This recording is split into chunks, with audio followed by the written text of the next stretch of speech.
ایک دن ایک جوان کے پاس ایک جوان کی شکایت لے کر صحابہ کے کہتے ہیں آقا ایک جوان ہے جو گناہ کرتا ہے. حضور نے پوچھا کیا وہ نماز بھی پڑھتا ہے؟ ایک جوان ہے جو گناہ کرتا ہے, پوچھا وہ نماز بھی پڑھتا ہے؟ ہاں آقا. سرکار نے فرمایا ایک دن اس کی نماز اس کو گناہ سے ضرور روک دے گی. اور چند دن گزرے تھے وہ جوان نیک بن گیا. اس مضمون کی ایک روایت اور مجھے یاد آتی ہے, لیکن میں چونکہ بات ختم کر چکا ہوں, اگر آپ کی اجازت ہو تو ایک بات کہہ دوں. ہاں, آپ کا خیال مجھے رہتا ہے اس لیے میں تھوڑا سا آپ سے اجازت لے لیتا ہوں, ورنہ آپ نے تو بولنے کے لیے بٹھائے. ایک روایت ہے, بہت خوبصورت روایت ہے اور ہمارے معاشرے سے حالات کو ٹچ بھی کرتی ہے. فاروق اعظم رضی اللہ تعالیٰ کے دور میں, حضرت عمر ابن خطاب کے دور میں ایک جوان تھا. اس جوان کی آنکھیں ایک خوبصورت لڑکی سے لڑ گئی, حسین و جمیل لڑکی سے اس کی آنکھیں لڑ گئی. جوان تھا, حسن دیکھا ڈھیر ہو گیا. لیکن اس دور کے جوان میں اور آج کے دور کے جوان میں فرق ہے. اگر اس وقت کوئی کسی خوبصورت کو دیکھ لیتا تھا تو اس کی دیکھیے حسن کو کوئی بھی دیکھے گا ڈھیر ہوگا, یہ تو ہے. اللہ جسے بچا لے, اللہ جسے بچا لے. حسن ہے ہی قاتل, اللہ جسے بچا لے. بہت کم لوگ ہیں جو بچتے ہیں. کوئی دل و شعری کی بات نہیں کر سکتا. حضرت یوسف علیہ السلام نے کہا تھا کہ حضرت یوسف علیہ السلام نے کہا تھا اللہ کے کلام میں بادشاہ کے سامنے, میں اپنے نفس کو بے قصور نہیں کہتا, بے شک نفس امارہ تو برائی کی طرف لے جانے والا ہے, مگر اللہ جس پر رحم کرے. یہ نبی کی بولی ہے, معصوم اس لہجے میں بولتا ہے, اپنی کیا اوقات ہے.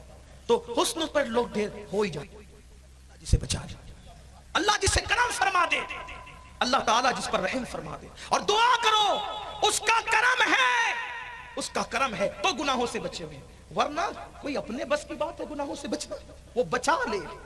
کرم ہے اس کا کرم. اور جس کو بچا رہا ہے اس کو تو شکر کرنا چاہیے کہ کرم ہے, ورنہ وہ جس کو چاہتا ہے پھر کبھی آزمائش میں گرفتار بھی کرتے ہیں. بے شمار روایتیں, اس طرف کہاں جانے کے لیے ٹائم. تو فاروق اعظم کا دور ہے خوبصورت دور, وہ دور جس کے لیے کہا گیا ہے کہ سیدنا فاروق اعظم نے عدل کی وہ مثال قائم کی. کہنے والوں نے کہا کہ شیر اور بکری کو ایک گھاٹ میں پانی پلایا. یہ محاورہ مشہور ہے, بڑا عدل کیا. تو لڑکی سے, تو آج کل کے لڑکوں کا حال کیا ہے, اس دور میں جب کوئی حسن دیکھتا تھا تو گھر آ کے کہتا تھا کہ میں نے ایسے کو دیکھا ہے, میں نے شادی کر لینا ہے. یعنی وہ آگے نہیں بڑھتا تھا ناجائز طرف, یہ تھی بات. اور آج کل کے لڑکے کسی حسن کو دیکھتے ہیں تو فوراً کا منصوبہ بنتا ہے زنا کا. یہ بات ہے, یہ بات ہے, حاصل کرو, یہاں لے کے چلو, لالچ دو, یہ کرو وہ کرو. یاد رکھنا, یاد رکھنا, زنا بہت بڑی بہت بہت بہت بری چیز ہے, بہت بڑا گناہ ہے, گناہ کبیرہ ہے. صرف جو لڑکیوں کو دیکھتا ہے نا, تکتا ہے, دیکھتا ہے, صرف دیکھتا ہے, صرف دیکھتا ہے. اللہ تبارک و تعالی مرنے سے پہلے ڈر ہے کہ اس کا ایمان چھین لے گا اور وہ کافر ہو کے. دیکھنے تکنے والے کا یہ حال ہے. اور دنیا میں اس کے جسم کو اللہ بدبودار کر دیتا ہے. مرنے سے پہلے لڑکیوں کے تکنے والوں کے جسم کو قدرت بدبودار کر دیتی ہے. یہ ہے صرف تکنے کا وبال. جب تکنے کا یہ وبال ہے تو زنا کا وبال کیا ہوگا. کہنے والے مفکر نے کہا ہے کہ جب کوئی زنا کرتا ہے تو اگر وہ 7 سمندر کے پانی سے غسل بھی کر لے, جملے پہ توجہ کریں, کوئی زنا کرتا ہے تو 7 سمندر کے پانی سے وہ غسل بھی کر لے, تب بھی اس کے دامن پر جو گناہ کا دھبا لگا ہے, 7 سمندر کے پانی بھی اس گناہ کے دھبے کو دھل نہیں سکتے. اور اس کے غسل سے جتنے قطرے بہتے ہیں, ہر قطرے کے بدلے میں شیاطین پیدا ہوتے ہیں, اور وہ شیاطین قیامت تک کے پاپ کرتے رہیں گے, اور ان سب کا عذاب اس کو ملے گا جس کے زنا کے غسل کے قطرے سے وہ شیاطین پیدا ہوئے. یہ ہے زنا کا. یہ تو میں نے سرسری بتا دیا, عنوان یہ نہیں ہے, ورنہ زنا کا وبال سنے تو پتا چلے کہ کیا ہے. اور لوگ اس کو دھڑلے سے کر رہے ہیں, دیکھ بھی رہے ہیں, زنا کر بھی رہے ہیں. تباہی نہیں ہوگی تو کیا ہوگا. تو نہیں, اسلام نے راستے کھلے رکھے, راستے کھلے. حلال ذریعے سے جاؤ, حلال ذریعے سے, حرام ذریعے سے مت جاؤ. اور جو لڑکی اور جو لڑکا, جس لڑکی کی تقدیر میں جو لڑکا لکھا ہوگا اور جس لڑکے کی تقدیر میں جو لڑکی لکھی ہوگی, اس کو مل کے رہنا ہے. تقدیر سے زیادہ کسی کو نہیں ملتا, تقدیر سے کم بھی نہیں ملتا. جو چیزیں تقدیر میں لکھی ہوتی ہے نا, وہ ڈھونڈتی رہتی ہے, ہمیں تلاش کرتی رہتی ہے, اور وہ ہمیں مل کے رہتی ہے. مل کے رہنا. کبھی سنا بھی نہیں تھا پیپاڑ کون سا علاقہ ہے, کبھی نہیں سنا تھا. یہاں کا پانی لکھا تھا, دیکھو کیسے بہانے سے قدرت نے پہنچایا. اچھا ماشاءاللہ, دیکھیے 2 مرتبہ بتا رہے ماں صاحب آئے. اصل میں اتنی جگہ جاتے ہیں کہ یاد ہی نہیں رہتا ہے. اتنی جگہ جاتے ہیں کہ یاد نہیں رہتا ہے. خیر اگر آئیں تو اچھا, آپ لوگ کو یاد ہے, آپ نے یاد رکھا.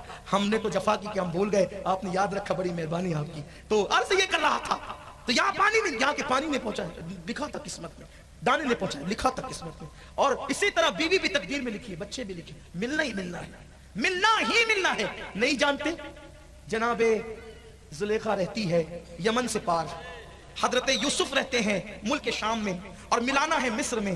तो देखो कैसे इंतजाम होते हैं, ख्वाब दिखाया जाता है, भाइयों को दुश्मन बनाया जाता है, भाई मार पीट के कुएं में डालते हैं, कुएं से निकाला जाता है, फिर फरोख्त किया जाता है, इल्जाम लगाए जाते हैं, फिर उसके बाद जेल में डाला जाता है, फिर तख्त पे बिठाया जाता है, और फिर जुलेखा को नई जवानी देकर मिलाया जाता है। मिलाने के अंदाज इमाम हुसैन रहते मदीने मुनव्वरा में, शहर बानो रहती है ईरान में, कनीज बनाकर मस्जिद नबवी के शहर में बिठाई जाती है, लोग मशवरा देते अमीरुल मोमिनीन आपका हक है, ये जुरतमंद खूबसूरत लड़की आपके निकाह में होना चाहिए, लेकिन ये इश्क अहले बैत फारूक आजम का ये लड़की कोस रही है, क्या कोस रही है, किसको कोस रही है, गुस्से में क्या कहती है, कहीं अपने बाप दादाओं को कोसती है, कहती है। देखो हज़रत शहरबानो की शान, जब ये मुसलमान नहीं हुई थी तब की बात है, इमामों की माँ ज़ैनुल आबिदीन पाक की माँ बाकर, इमाम बाकिर की दादा, इमाम बाकिर की दादी, इमाम जाफर सादिक की दादी, तो कहा ये क्या कोशिश, कहा ये कहती है कि हमारे बाप दादाओं के अंदर हिम्मत नहीं थी, मुसलमानों से लड़े क्यों, भाग के छोड़ के, हमने कभी आंगन नहीं देखा अपने घरों का, और आज मुसलमानों की कैदी बन गई हम लोग।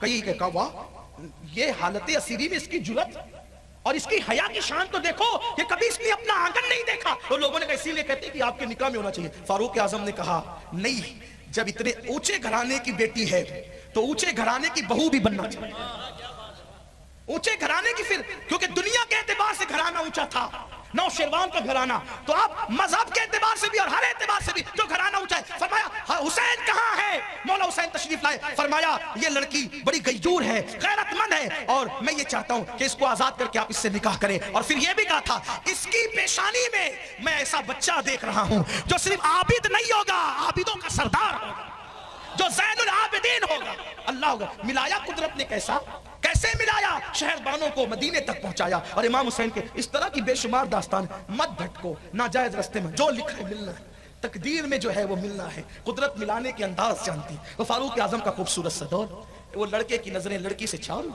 उसने उस लड़की से कहा मुझे आपसे मोहब्बत हो गई, मैं आपको पाना चाहता हूं, मैं आपको पाना चाहता हूं। लड़की ने खूबसूरत जवाब दिया, एक शर्त है, मैं आपकी हो जाऊंगी, मिलूंगी आपको, एक शर्त है, अमीरुल मोमिनीन फारूक आजम की इक्तिदा में 40 दिन तक बाजमात नमाज पढ़ो।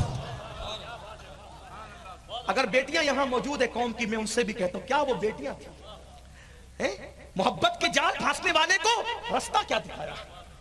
आजकल तो हाल ये कौम की बेटियां कहती जिनके चेहरे पे दाढ़ी है हम उनसे शादी नहीं करेंगे, तुम दाढ़ी के बालों की तौहीन नहीं कर रही हो, तुम मुस्तफा जान रहमत की सुन्नत की तौहीन कर रही हो। और कौम की जो बेटी सुन्नत मुस्तफा से नफरत करे, न वो दुनिया में इज्जत से रह सकती है, न कब्र में वो अजाब से महफूज रह सकती है।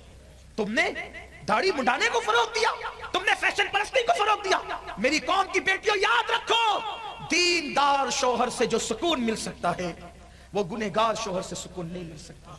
दीनदार शौहर कहीं भी होगा वो आएगा तो निगाहें बचा करके आएगा, जो दीन से दूर है पता नहीं उसकी रातें कब कहां गुजरेगी और उसकी आंखें कहां बहकेगी। इसलिए दीन को तरजीह दो, फैशन की तरफ मत जाओ। उस लड़की ने कहा अमीरुल मोमिनीन फारूक आजम के पीछे 40 दिन तक बाद जमात नमाज पढ़े, फिर देखेंगे हम अपनी कनीज के हाथों आपसे बात करेंगे, आप भी अगर जरूरत पड़े तो फला कनीज है उससे बात करना। वजह यह है कि जो कनीजें होती थी उनके लिए पर्दे के अहकामात नहीं थे, कनीजे पर्दे के अहकामात सिर्फ आजाद औरतों के लिए थे।